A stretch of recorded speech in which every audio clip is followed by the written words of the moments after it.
एक तरफ supreme court में जजेस के दरमियान कशीदगी बढ़ती जा रही है तो वहीं दूसरी तरफ मखसूस नशिस्तों के हवाले से सुप्रीम कोर्ट के फैसले से मुतालिक कन्फ्यूजन भी बढ़ती जा रही है। सुप्रीम कोर्ट के चीफ जस्टिस और जजेस एक दूसरे को खुले खतूत लिख रहे हैं, जबकि इलेक्शन कमीशन ने मखसूस नशिस्तों के फैसले की तशरीह के लिए दोबारा सुप्रीम कोर्ट से ही रुजू कर लिया है। सुप्रीम कोर्ट के सीनियर जज justice Mansoor Ali Shah practice and procedure तरमीमी ऑर्डिनेंस के बाद जजेस की कमेटी की तश्कील 9 पर चीफ जस्टिस से नाराज़ है। जस्टिस मंसूर अली शाह ने कमेटी के पहले इजलास में भी शिरकत नहीं की और उन्होंने कमेटी की सेक्रेटरी को 3 सफ़ात पर मुश्तमिल ख़त लिखकर चीफ जस्टिस से मुतालिक सख्त अल्फाज इस्तेमाल किए। लिखा कि जजेस कमेटी से जस्टिस मुनीब अख्तर को निकाल कर चौथे सीनियर तरीन जज को शामिल किया गया और ये वजह नहीं बताई गई कि जस्टिस मुनीब अख्तर को क्यों निकाला गया और अगले सीनियर तरीन जज को क्यों नज़रअंदाज किया गया। चीफ जस्टिस कादी फायजीसा के इस इक़दाम के लिए जस्टिस मंसूर अली शाह ने वन मैन शो और चेरी पिकिंग के अल्फाज इस्तेमाल किए, जिसके बाद आज चीफ जस्टिस कादी फायजीसा के जस्टिस मंसूर अली शाह के नाम लिखे गए जवाबी ख़त के मंदरजात भी सामने आ गए। चीफ जस्टिस कादी फायजीसा ने जस्टिस मंसूर अली शाह को लिखा है, आपने मुझ समेत सुप्रीम कोर्ट के तमाम जजेस को ख़त की कॉपी भेजी, लेकिन ये कॉपी मुझे और जस्टिस अमीनुद्दीन खान को कमेटी इजलास में मिलने से पहले ही सहाफ़ियों के पास पहुँच चुकी थी। जस्टिस मुनीब अख्तर, जिनकी आप गैर मुतज़लज़ल हिमायत करते हैं, उन्होंने प्रैक्टिस एंड प्रोसीजर कानून की सख्त मुखालफत की थी और चीफ जस्टिस के वसी इख्तियारात का ज़बरदस्त दिफा किया था। लेकिन मैं इससे ये मतलब नहीं निकाल रहा कि जस्टिस मुनीब अख्तर और अक़लियती फ़ैसले में शामिल दीगर जजेस ने ऐसा इसीलिए किया था कि वो मुस्तकबिल में ख़ुद चीफ जस्टिस बनने वाले थे। मैं मज़ाहिर अली नकवी पर भी सवाल नहीं उठा रहा, जिन्हें मिसकंडक्ट पर सुप्रीम जुडिशल काउंसिल ने फ़ारिग कर दिया। 1980 के सुप्रीम कोर्ट रूल्स में चीफ जस्टिस को बेंच तश्कील देने का इख्तियार हासिल था, जिसका मेरे पेशरों की जानिब से गलत इस्तेमाल किया गया और ख़ास तौर पर आइनी तशरीह के मुकदमात में जस्टिस एजाजुल एहसन और जस्टिस मुनीब अख्तर को मुसलसल शामिल किया गया, जिससे ये सवाल पैदा हुआ कि क्या उनकी काबिलियत उनके सीनियर्स से भी ज़्यादा थी।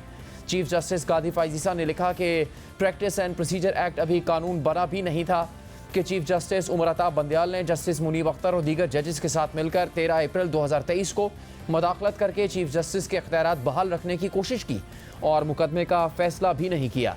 ये वो पहला मुकदमा था जिसका फैसला मैंने चीफ जस्टिस बनने के बाद किया।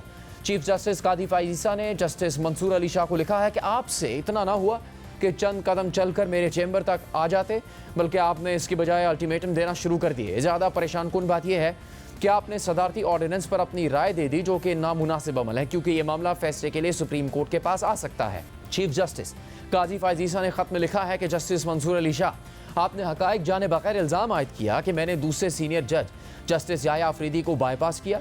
जस्टिस याया अफरीदी को अगर कोई जजेस कमेटी का रुकन नहीं बनाना चाहता तो वो जस्टिस मुनीब अख्तर हैं। 20 सितंबर को कमेटी इजलास से मुतालिक जस्टिस याया अफरीदी से राबते की कोशिश की गई। उनकी अदम दस्तियाबी पर जस्टिस अमीनुद्दीन से दरख्वास्त की तो उन्होंने लाहौर रवानगी मुलतवी कर दी। चीफ जस्टिस ने लिखा कि जस्टिस मंसूर अली शाह, आपने कमेटी में अदम शिरकत के लिए चीफ जस्टिस ऑफिस को मतला नहीं किया।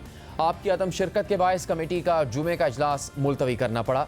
2 दिन बाद आपने बताया कि आपके अल्टीमेटम पर अमल होने तक आप कमेटी में नहीं आएंगे। कल मैंने आपकी मौजूदगी में जस्टिस याया अफरीदी से कमेटी में शिरकत का कहा, लेकिन जस्टिस याया अफरीदी ने कहा कि वो जजेस कमेटी में नहीं बैठना चाहते। चीफ जस्टिस कादी फायजीसा ने जस्टिस मंसूर अली शाह को लिखा कि कानून आप इस बात पर सवाल नहीं उठा सकते कि चीफ जस्टिस किस जज को कमेटी में शामिल करे। मैं हमेशा एहतसाब और शफाफियत का दाई रहा हूँ। जस्टिस मुनीब अख्तर को कमेटी में शामिल ना करने की आपको वजूहात बता रहा हूँ। कानूनन आप ये भी नहीं पूछ सकते कि मैं तीसरा रुकन किसे नामजद करूँ किसे ना करूँ। ताहम चूँकि मैं हमेशा एहतसाब और शफाफियत की हिमायत करता रहा हूँ, मैं वजूहात फराहम करूँगा कि जस्टिस मुनीब अख्तर को क्यों तब्दील किया गया। ये याद रहे कि मैं ये आपके इसरार पर कर रहा हूँ, कहीं ऐसा ना हो कि इससे कोई नाराज़गी का इजहार करे। चीफ जस्टिस ने लिखा कि जस्टिस मुनीब अख्तर उन 2 जजेस में शामिल थे जिन्होंने मुकदमात के बोझ से लापरवाह होकर गर्मियों की पूरी छुट्टियां की। जस्टिस मुनीब तातीलात के दौरान अदालत का काम करने के लिए दस्तयाब नहीं थे, लेकिन छुट्टियों पर होने के बावजूद उन्होंने कमेटी मीटिंग्स में शिरकत पर इसरार किया, जो कि अगले सीनियर जज जस्टिस याया पर उनका अदम एतमाद जाहिर करता है। प्रैक्टिस एंड प्रोसीजर एक्ट कहता है कि अर्जेंट मुकदमात 14 रोज़ में समात के लिए मुकर्रर होंगे। तमाम जस्टिस मुनीब अख्तर ने दरख्वास्त गुजारों के आइनी और कानूनी हक के बरखिलाफ अर्जेंट आइनी मुकदमात सुनने से इनकार किया और छुट्टियों को फौकियत दी। सुप्रीम कोर्ट की रवायत के बरक्स अपने सीनियर जजेस यानी एडहॉक जजेस का एहतराम नहीं किया। एडहॉक जजेस को मखसूस 1100 मुकदमात की समात तक ही महदूद कर दिया। एडहॉक जजेस को शरीयत अपीलेट बेंच के मुकदमात भी सुनने नहीं दिए और ये भी कहा कि एक एडहॉक जज के छुट्टियों पर रहने तक दूसरे एडहॉक जज साहब भी चैम्बर वर्क ही करे। इसके अलावा जस्टिस मुनीब अख्तर ने उस कमेटी के एक मुअज़्ज़ज़ रुकन से गैर शाइस्ता और नामुनासिब रवैया इख्तियार किया और उठकर चले गए, जबकि कमेटी में तमाम चीफ जस्टिस शामिल थे और सीनियर प्यूनी जजेस और बार के नुमाइंदे भी इसका हिस्सा थे। चीफ जस्टिस ने मजीद लिखा कि जस्टिस मुनीब अख्तर बेंच के सरबरा के तौर पर महज अबूरी हुक्म जारी करके दिन 11 बजे के बाद काम नहीं करते। उनके साथी जजेस ने उनके इस रवैये की शिकायत की है।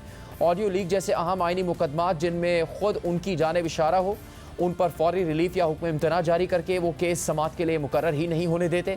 चीफ जस्टिस ने चेहरे पिकिंग और वन मैन शो के इल्ज़ामात को बेहुदा करार देते हुए जस्टिस मंसूर अली शाह को लिखा है कि आपके बोझल और बेमानी अल्फाज हक़ाइक़ को नहीं झुटला सकते।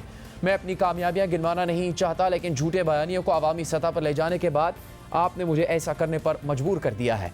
इसके बाद चीफ जस्टिस ने अदालती बेहतरी के लिए अपने 25 इकदामात गिनवाने के बाद जस्टिस मंसूर अली शाह को मुखातिब करके लिखा है कि आइनी बहरानों से मुतालिक आपके कमेंट ने मुझे परेशान कर दिया है, क्योंकि एक जज के लिए यह मुनासिब नहीं कि वो सियासी या मुआशी इस्तेहकाम को नुकसान पहुँचाने वाली बात करे। क्या मैं पूछ सकता हूँ कि इस कमेंट का क्या मकसद था? चीफ जस्टिस ने लिखा है कि शाह साहब, मैंने कानून के मुताबिक माकूल वजूहात बयान करके एक जज को कमेटी में नामजद किया है, ताहम लगता है कि आप हमारे दीगर कोलीग्स को इस काम के काबिल नहीं समझते। मुझे यकीन है कि कमेटी का दोबारा हिस्सा बनकर आवाम की खिदमत के लिए आप आगे आएंगे, चूँकि आपने रजिस्ट्रार को ख़त लिख कर इसकी कॉपीज़ तमाम जजेस को भेजना मुनासिब समझा था। इसीलिए मेरे पास अब इसके सिवा और कोई ऑप्शन नहीं कि झूठे बयानियों को रद्द करने के लिए मैं भी ऐसा ही करूँ।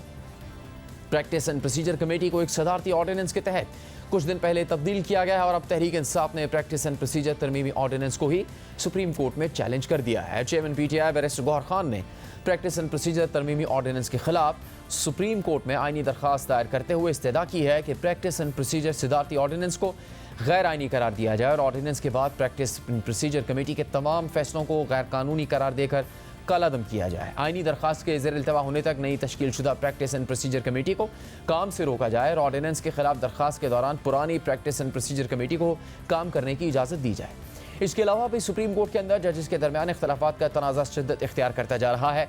14 सितंबर को 8 जजेस ने मखसूस नशिस्तों के केस में वजाहती ऑर्डर जारी किया, जिस पर चीफ जस्टिस ने रजिस्ट्रार को ख़त लिखा और उनसे 9 सवालात के जवाब मांगे। गुज़श्ता रोज़ रजिस्ट्रार सुप्रीम कोर्ट ने चीफ जस्टिस को उसका जवाब भी दे दिया।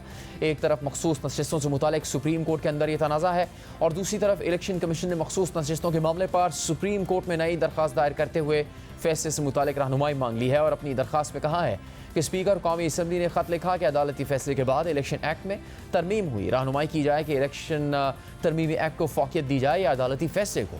इलेक्शन कमीशन से डी नोटिफाई होने वाले अरकान ने भी तरमीमी कानून पर अमल दरामद के लिए रुजू किया है। अदालती फैसले पर 39 अरकान की हद तक इलेक्शन कमीशन अमल दरामद कर चुका है। इलेक्शन कमीशन ने अपनी दरख्वास्त में कहा है कि तरमीमी एक्ट में मखसूस नशिस्तों से मुतालिक तरमीम करके माजी से इतलाक़ किया गया है। अदालती फैसले वाज़ेह हैं कि पार्लियामेंट की दानिश का जायज़ा नहीं लिया जा सकता। अदालती फैसलों को मद्देनज़र रखते हुए तरमीमी एक्ट पर अमल दरामद न करना भी सवालिया निशान होगा।